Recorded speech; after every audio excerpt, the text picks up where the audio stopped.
Ladies and gentlemen, if you're here, you probably know this, but the Football Scoop podcast is back, and it's better than ever. A couple of days ago, we did Power Four conferences, coaching storylines. Today, we're here to pick up the rest, group of five. We got five big conferences. Talk to you. We got some odds and ends teams as well that are just kind of weirdly out there, but whatever. Why don't we jump right in? You guys know the format. Zach Barnett, I'm going to ask you to kick us off. Let's talk about the American. Give me some coaching storylines you're watching this season. Thank you, Scott. Like I did with the Big 12, I'm going to start with an overarching storyline and then drill down. So when I look at this conference, first of all, I see a power vacuum. Defending champ SMU is gone. In fact, they played 9 AAC championship games. The winner of 6 of them is no longer in the conference. You're talking UCF, Cincinnati, Houston, SMU. They're all gone. So there's an opportunity here for someone to step forward and take control of this conference. And similar to the Big 12, I think you can make a case for and against most every program in this conference for being the big bad wolf in this league. You also have, of the 14, there's 14 head coaches in the American. 7 of them are going into year 2. Of those 7, 6 are coming off a losing record in year 1. You got Biff Poggi at Charlotte went 3-9. Tom Herman, FAU, went 4-7. Brian Newberry, Navy, went 5-7. Eric Morris at North Texas went 5-7. Kevin Wilson at Tulsa, 4-8. Trent Dilfer at UAB, 4-8. The only guy that had a winning record in his debut, Alex Golish, South Florida, and he went 7-6. So for those 7 guys, it is going to be a question of, am I moving on to solid ground in year 2, or am I stepping onto quicksand, starting with 2 straight losing records? And I think the key for all of those guys is going to be to field a competent defense. I think in college football in general, it's easier to build on offense than defense, and especially so at these group of 5 schools where game-changing players on defense are harder to acquire and harder to keep. There's just the supply and demand of defensive players is going to push those guys towards a Power 4, in my opinion. Last year, SMU won the conference, had far and away the best defense in the conference. The next best 2 defenses in the conference were UTSA and Tulane.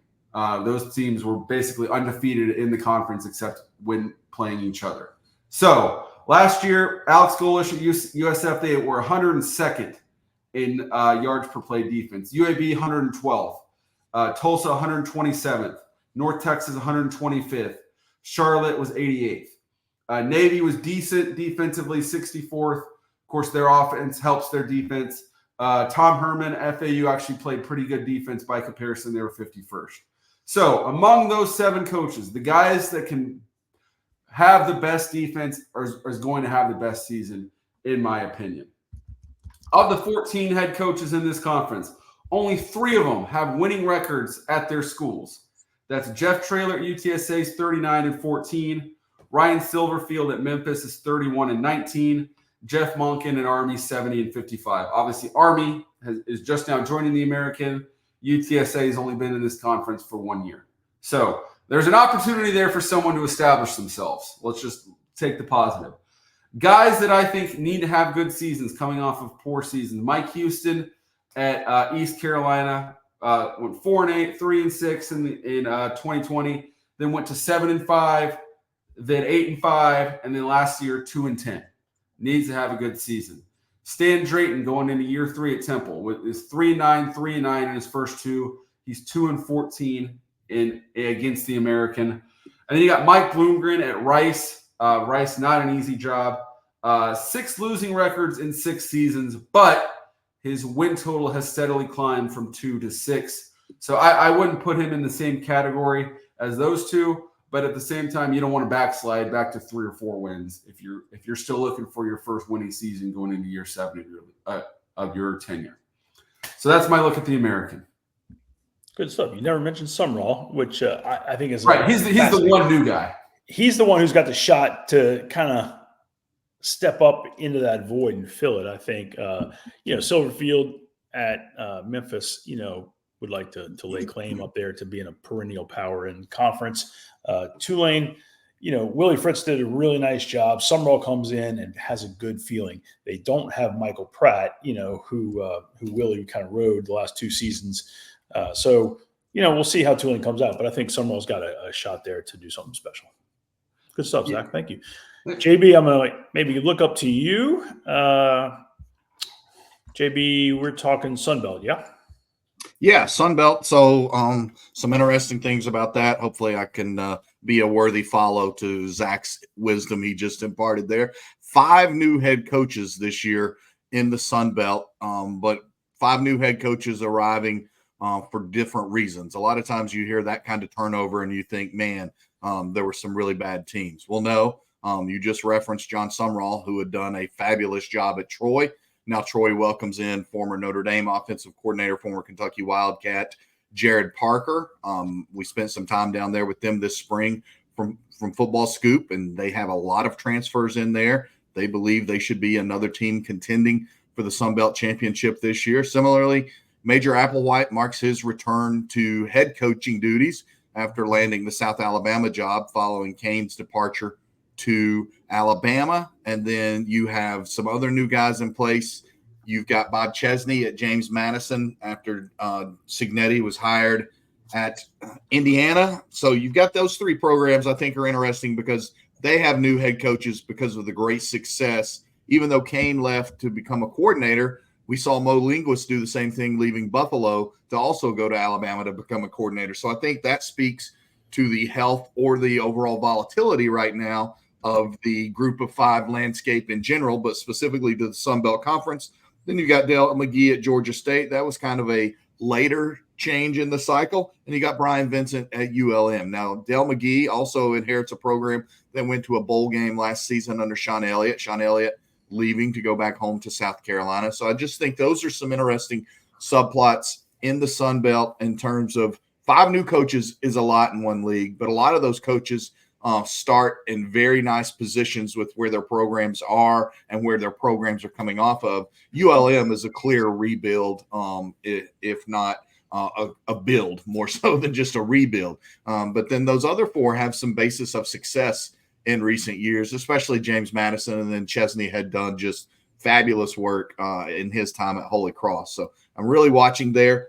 And other areas where I think there's real concern for some coaches. Did Butch Jones win enough last year to have some security? Maybe, but I don't think he got an extension. And they won. They went to a bowl game, finished maybe 6-7. It was a dramatic turnaround.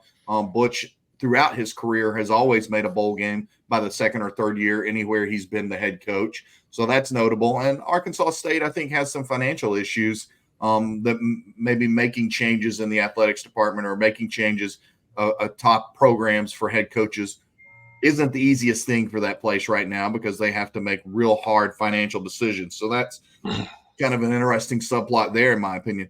But then Clay Helton and Will Hall are both, I think, entering very, very critical seasons. Will Hall had a really nice 22 season, 7-6, but he sandwiched 3-9 records around that. Now he's brought in Chip Long to run his offense this year. They'll get an early opportunity game at Kentucky. Chip Long is the offense coordinator that guided Notre Dame into the playoffs a few years ago, had helped Notre Dame be among the best red zone offenses in the country. Then had some time at Georgia Tech, had some time at Tulane as well, was part of that Tulane offense that nearly upset Oklahoma to open the season a couple of years ago, maybe lost 42-35, something like that.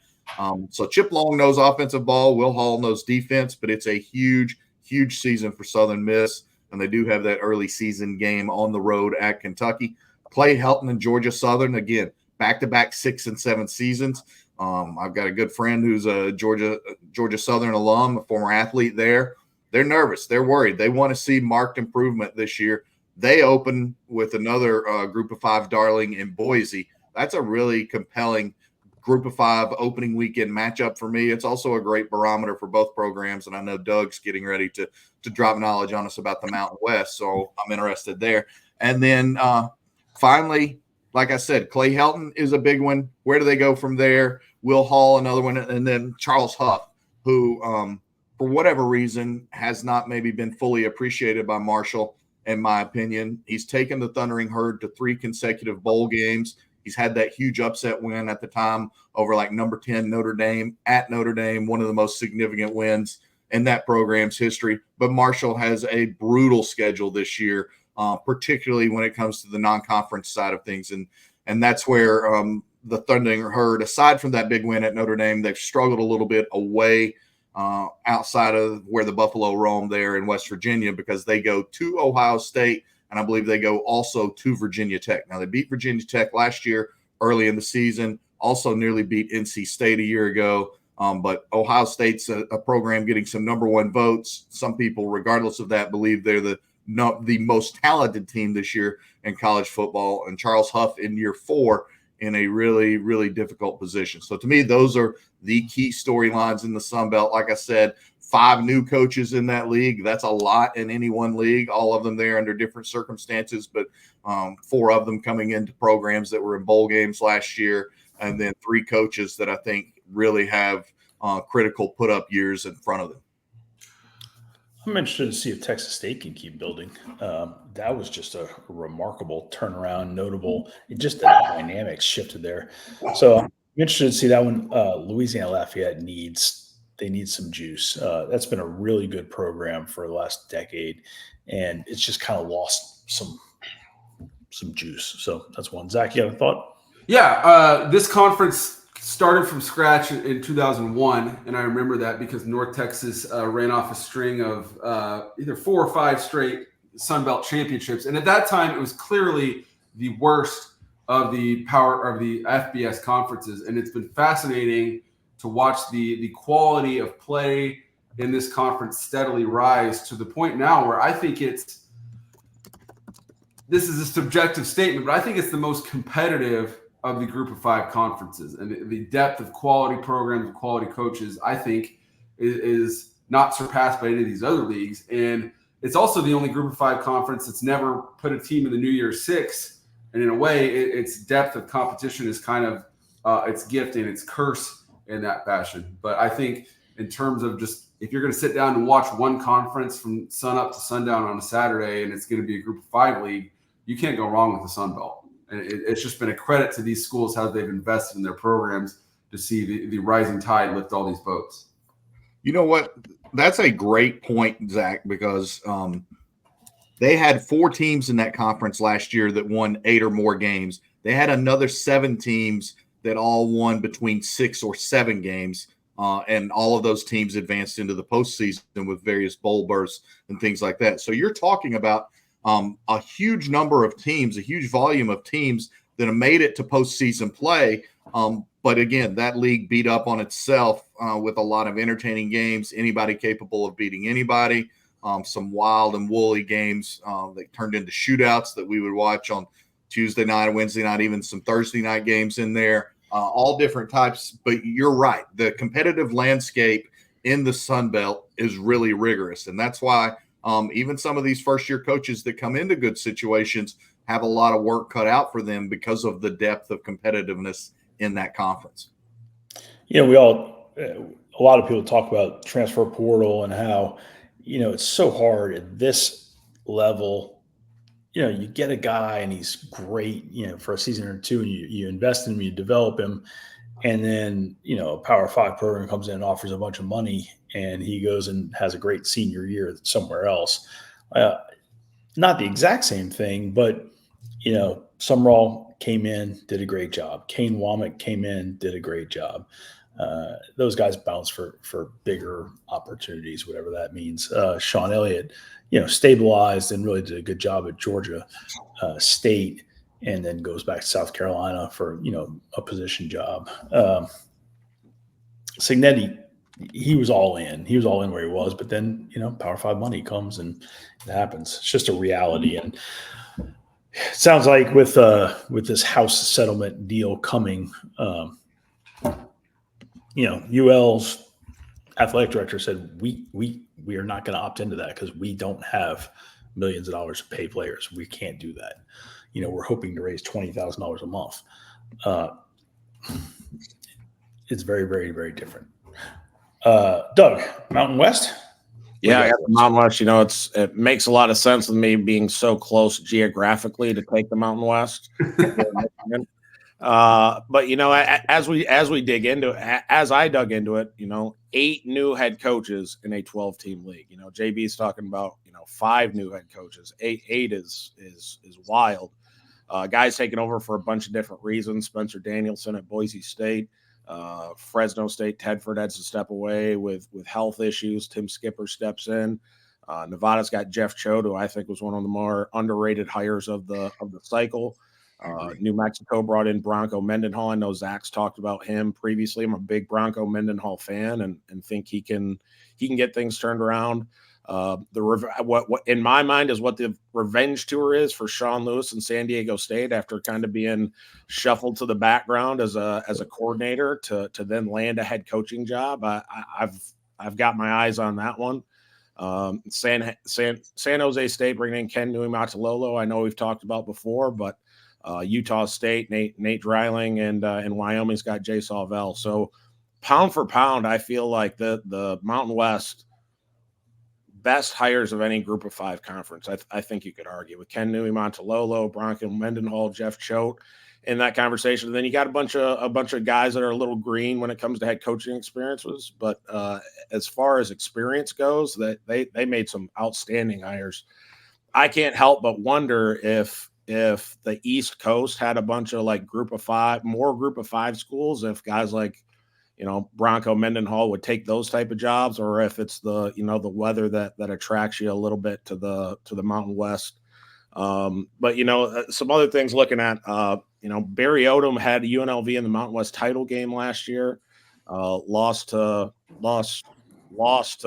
Spencer Danielson and Boise State like 44-20, and that was after a lot of people counted Boise State out. They made a head coaching change, and Spencer Danielson went 3-1 and won the Mountain West. So at only 35 years old, he steps in. I believe he's 35 now. Steps in and brings a lot of young, youthful energy to the Boise State program. So it'll be interesting if they can get him, if he can get them back to the top of the Group of 5. Other than that, UNLV offensively, I wonder if they can continue to evolve. They got that go-go offense with Brennan Marion that's pretty, very, very, very unique. No one else in the country really does it. You see some NFL teams do it here and there now, but they get thought of as a triple option kind of team with 2 backs kind of set off to one side a lot. It's kind of their niche, but they only rank 44th nationally in rushing offense. So they've got to improve there or expand a little bit, continue to evolve, because everyone in the league seen them once. So they've got to be able to kind of turn the page and continue to evolve. I think Brennan Marion will do that. They'll stay on top with Barry Odom's knowledge on defense. And then at Colorado State, Ken Jay Norvell, he's 8-16 in 2 years. They were 5-7 last year. It seems like, between him and Prime, he was in headlines for, sound bites here and there, but they were able to keep 2 big players this past year. I think it was their quarterback and their receiver that, were offered $600,000 to go to the Power 5 level. I think that's being able to keep those guys says something about the culture there heading into year 3, being able to hang on to those type of guys. So I look forward to seeing them kind of take a step forward. And I mean, just off the top of my head, it feels like Jay Norvell is the conference, the longest tenured conference coach. So that's bizarre. That's crazy. Yeah. That's good stuff, Doug. I'm glad you took off your sunglasses indoors to do this podcast today. That would get a Mountain West stamp of approval for sure, especially there in Fort Collins. But I love the Mountain West. I would contend that a guy like Sean Lewis at San Diego State, with the schedule in front of them this year, some Group of 5 team is going to get a bid to the college football playoff. We all know that. And I think San Diego State, I don't know enough about the roster to know if it's completely a viable opportunity or not. But Sean Lewis has been a head coach before. He runs a really interesting offense. He's a good offensive mind.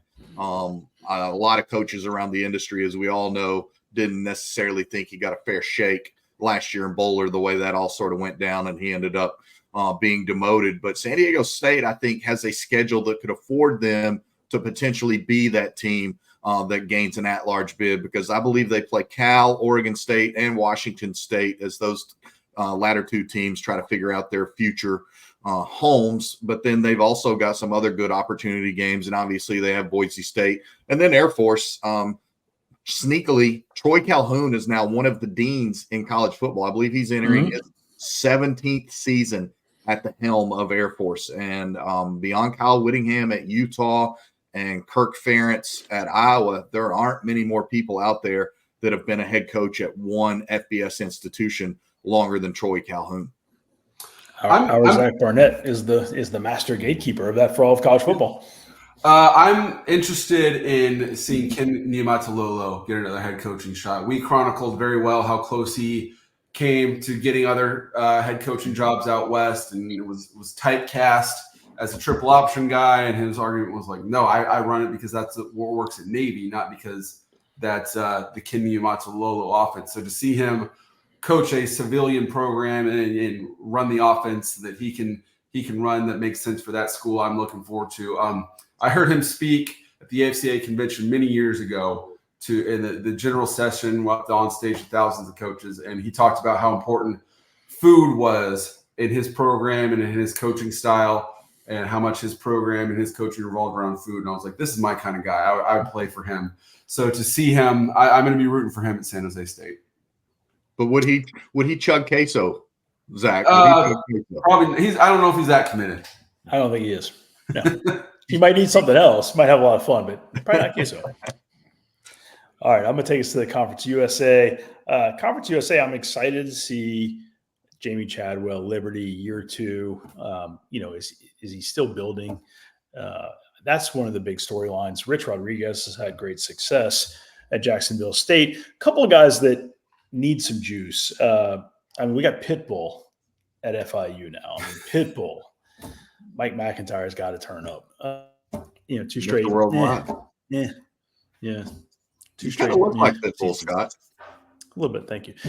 I gotta grow this out. No, I don't. Mike McIntyre needs some juice. Sonny Cumbie at Louisiana Tech, 2 seasons, 3 and 9s. He and Mike McIntyre need something. Derek Mason's brand new at Middle Tennessee. Massive change from Stockstill, just massive. I'm not sure a lot of people know what to expect from that program. Expectations probably aren't super high, but what you would want to see from a Derek Mason program is a strong foundation that they build upon. They have an identity. Let's see if he can begin to establish that. Casey Keeler at Sam Houston had an odd down year. Let's get it going again. I don't think anybody has any concerns there. Just you want to see it going. And then the strangest coaching storyline is Kennesaw State to me. Kennesaw State's an enormous university, outside of Atlanta, roughly 45,000 students. A lot of them are commuter, but that's a big, big, big program. Big enough that in 10 years from starting the program, they go FCS, do real well, going to move up, and now they're fully FBS. And last year just didn't go well at all. Brian Bohannon's been there the entire time. Lost their Newberry to Navy, their offensive coordinator, and they got to find that program again. It was off the tracks badly last season, and that program needs to get back on the tracks, or else something might happen there. Any other thoughts, Conference USA, before I change the page to the MAC? It's almost Tuesday. It's Wednesday. We got to talk about the MAC. It's bye. Yeah, I think this conference, if you look back at when it started in the mid-'90s, it was the top group of 5 conference. And we didn't have the term at the time, but back when they had Cincinnati, Louisville, this conference was really bumping. And then since then, obviously, changes have devolved this conference to the point where a couple years ago, it was kind of on death's door. And you look at their membership now, it's a lot of schools that are like the number 2 group of 5 school in their area. Like they don't have AU, they have FIU. They don't have Troy, they have Jacksonville State. They don't have Georgia State, Georgia Southern, they have Kennesaw State. They don't have UTSA, they have Texas State.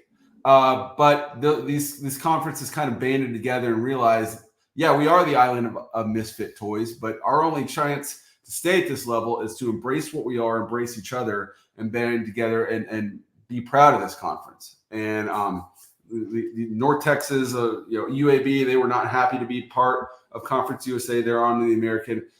At least the schools that are in Conference USA, the vibe I get is that they're embracing what they are and banding together and trying to make the best of their shared situation. And one thing I would note on MTSU is, and this speaks to Derek Mason having been an assistant in power programs, then having his run atop the Vanderbilt program after James Franklin, is they did get some real quality pieces out of the NCAA transfer portal. Murfreesboro has basically become a megalopolis with Nashville. You can't really tell where one ends and the other one begins. MTSU is now the second largest university in the state of Tennessee with an enrollment of over 20,000. But back to the transfer portal, they got a really nice running back from Northern Illinois. Creedle, I think is his last name.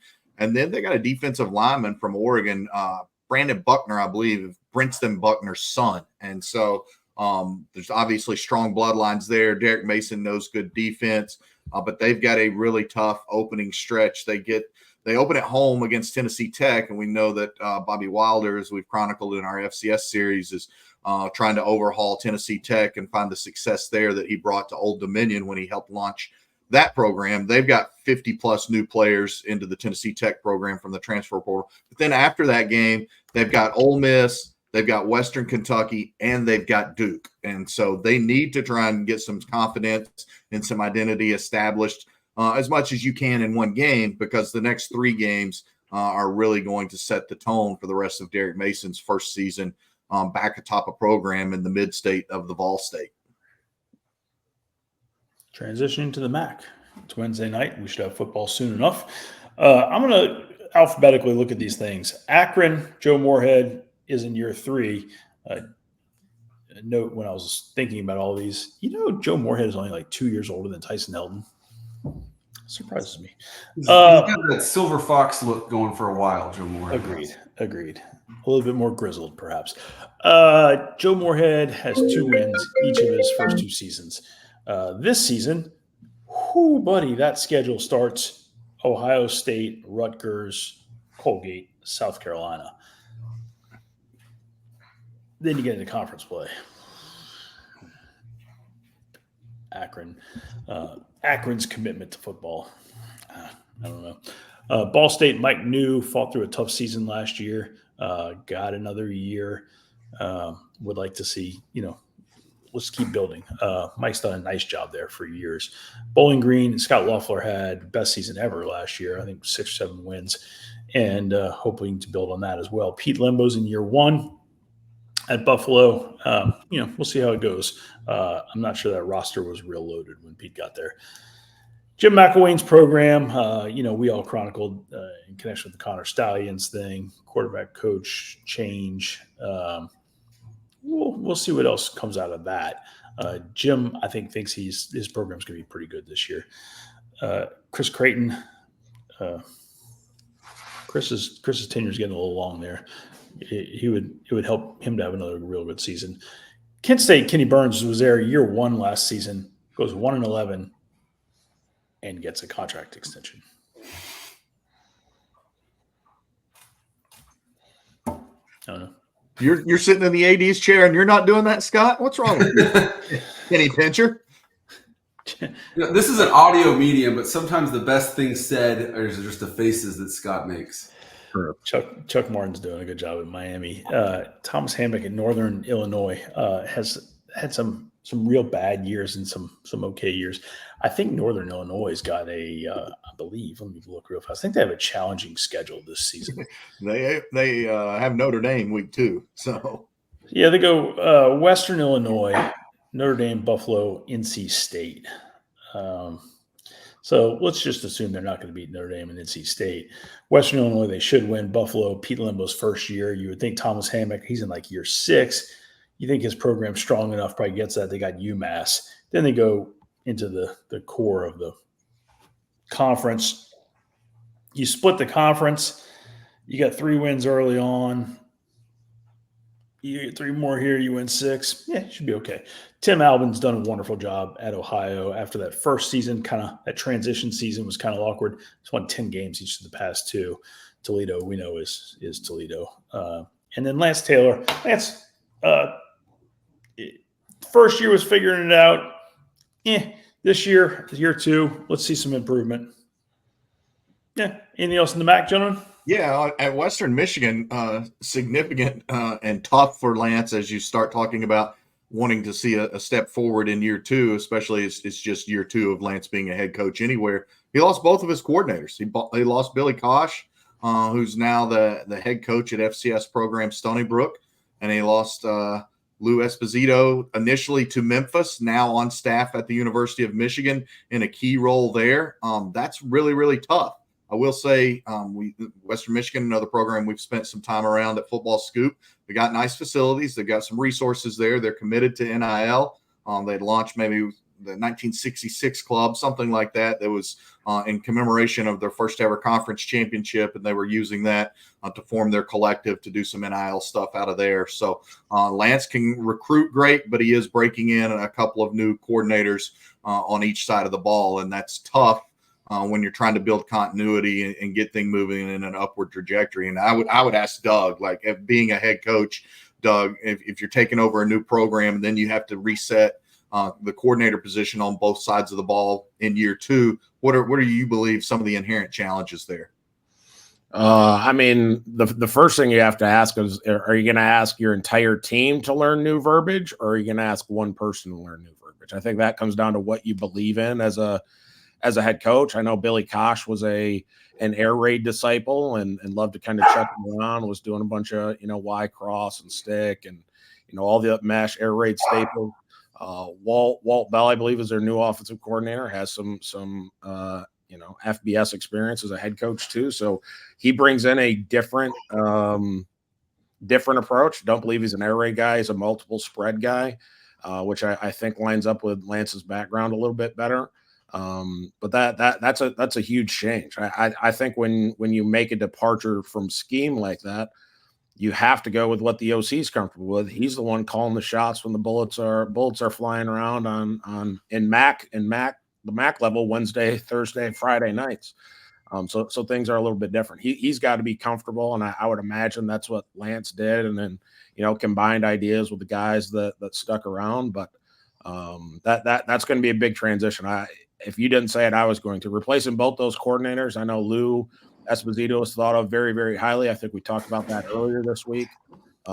Very, very highly among high school coaches in the area. And to bring in, Walt, I don't think has a whole lot of experience Midwest. I think he was at Indiana previously or something, and then went East Coast. So rebuilding those relationships is going to be big recruiting-wise, because they've had a lot of success in Michigan. And they lost their general manager over the course of the past few months as well, in Gazika Crowley, who has hit the ground running at Arizona and helped Arizona replenish its roster and do some innovative things from a personnel and off the field structure there. So again, another key loss that's just maybe a guy you don't initially think of, but another key loss that Lance Taylor's had to replace, and that also impacts recruiting in those relationships you mentioned, Doug. Let's touch on some independence real fast. Can I say something real quick on the MAC before we move on? Yeah, go ahead. Yeah, I worry about this conference long term. I spoke with an agent friend who reps an assistant coach at a MAC school, who said there's multiple times that their paychecks haven't arrived on time. And we're into an era where it's not getting any cheaper to compete at the college football level. And this is a league with real history. Most of these programs have been in this conference for decades, and there's a proud history of producing great players, great coaches. But now, when you think MAC, I mean, we've all made the joke here.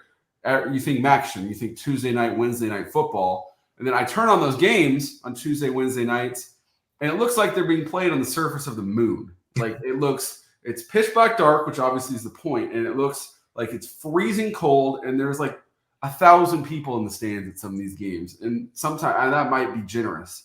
And I realize TV, we all worship at the altar of the TV in college football, but I just wonder if some of these ADs think, man, we might be better off just playing. Maybe we're not on real ESPN, but we have 15,000 people and a good home atmosphere if we play it on 2 o'clock on a Saturday afternoon under a beautiful October sunshine here in the Midwest. Is this the image we want to be projecting onto a national audience when we're playing and it's freezing cold and there's 15 people in the stands? At the same time, your schools are in Michigan, Ohio, Indiana, Illinois. Most of your fans, even your alumni and your students are probably also Michigan, Ohio State, Notre Dame fans. And I mean, they might sit home and rather watch the Wolverines play than go to a game on their own campus. I don't have the answer, but I just think if I'm an AD at a MAC school, this may not be the image I want to be portraying to the country, that there's no one at these games. You're not wrong. I mean, I've heard this from countless guys involved with these programs. You're not the only one who's worried about the viability of some of these teams flat out. And yes, getting paychecks, much less getting expense reimbursements, much less food is not always a given. Yeah, I was going to say what I've heard from coaches is the difficulty they're having at training table and things like that, trying to provide meals for their players, trying to provide healthy snacks, refueling stations for their players. Budgets are being pinched and cramped in every angle and every corner, and it's really tough. And that's why the MAC needs a team like a Miami of Ohio that won 11 games, I believe, last year. They need one of those teams in the conversation for that at-large group of 5 playoff berth in the coming season. They don't have to get it, but I think they need a team that emerges and is part of a national storyline to help that conference maybe get some more eyeballs on it over the course of the season to try and help provide some financial stability as a residual effect of that. Also new to the league this year are UMass and Don Brown. Is that correct, or is that next? No, that was last. Oh, yeah, no, they're still independent, aren't they? I think UMass is new to the MAC this year. Was it no 2025? They joined. Yeah, that's fall. Yeah, Gotcha. Well, let's talk UMass real fast because holy schedule. Don Brown, year 3. UMass doesn't have significant resources for football. They also got a real weird setup with where everything is. They start off playing some MAC teams, and then they get Missouri, Mississippi State, Georgia, Liberty. Oh, I mean, that team is just going to be beat up at the end of the season. Very hard to succeed at UMass for multiple reasons. But also you need some of that guarantee money to keep things going. Clearly. Not going to be a fun season there, in my opinion. How about Jim Moore at UConn? Jim, year 1, I think he won 6 games. Last year, they came back down to earth, 3 games. He's got early season. He goes to Maryland, to Duke. He's got FAU, Buffalo, Temple. Then he goes Wake. Closes out UAB, Syracuse, UMass. Not the hardest schedule, not the easiest schedule. UConn. What is UConn football these days? I asked that question when the job came open before they eventually hired Jim Moore, and I still don't have a great answer. I think their conference affiliation tells you everything you need to know about how committed they are to football at UConn. Mm-hmm. That's embarrassing, but true. All right. Notre Dame, obviously, Marcus Freeman, big season. I don't know that we really need to spend that much time talking about him coaching storylines. I think we all know that. The odd wins out there, Oregon State, Washington State, they're kind of in purgatory, trying to figure out who they are as well. Trent Bray, you know the story about him taking over Oregon State. Jake Dickert, done a really nice job. But that was when you were competing with levels. Now it's like, who are you and how do you do this? And this is some maturity from him, but how long can he hold it together? It's just a lot to be seen, and I don't know the answers. Yeah, and I think for those two programs in particular, if their leadership, if the university leaderships don't give those coaching staffs some direction and some indication of what their futures are going to be like, it's going to be incredibly hard to retain any assistants, let alone the head coaches, because if there's instability there, those guys are good coaches. They're going to have opportunities, and we could again see what we saw a group of 5 coaches do this past year, particularly like we referenced Kane leaving South Alabama and then Mo Linguist leaving Buffalo, is you could see a Washington State or an Oregon State head coach maybe leaving to be a coordinator elsewhere because there's more long-term stability in it. So I think, those 2 programs are the clearest victims of power programs being left in the wake of all this conference realignment and expansion over the country. And those are 2 big-time programs. Yeah, I feel like I say this a lot, that it's an important season for Coach X or Coach Y, but I say that a lot because it's true, and I don't know if it's ever been more true than Oregon State and Washington State, because nobody believes in us is the most galvanizing phrase in sports. We see it across sports, the ability to prove the haters wrong, all that stuff. And I think that could be a galvanizing thing for Oregon State, Washington State this season, and it's important for them to go out and have a good season this season to prove that, hey, we still take football seriously. We're going to be here for the long haul to attract suitors, whether that's the Mountain West, the Big 12. I don't have the answer, but nobody believes in us can be a galvanizing force for this season, but it's not something you can build a long-term identity out of. I think the kiss of death kind of at Oregon State was Jonathan Smith could have been there a long time, an alumni that you could argue no one loves Oregon State football more than Jonathan Smith. Could have been there a real long time and then ends up bolting for the Michigan State job. No ties to the Midwest, like nothing. I think after he left, they obviously needed some stability with Trent Bray, but I mean that was the first domino to fall. You're like, man, it's tough to see a future for these guys when one of the beloved sons is willing to leave, and obviously money talks and that kind of stuff. But man, Jonathan Smith was Oregon State football for all intents and purposes. That's a great point, Doug. So one of our favorite episodes of the podcast, of anything we do, is One Bold Prediction. That's coming early next week. That's probably our next podcast. Probably. I'm going to see if Doug can go better than his last couple of days prediction with the Matt Rule and playoffs. I don't know. We're going to see how willing Doug Samuels is to go bold.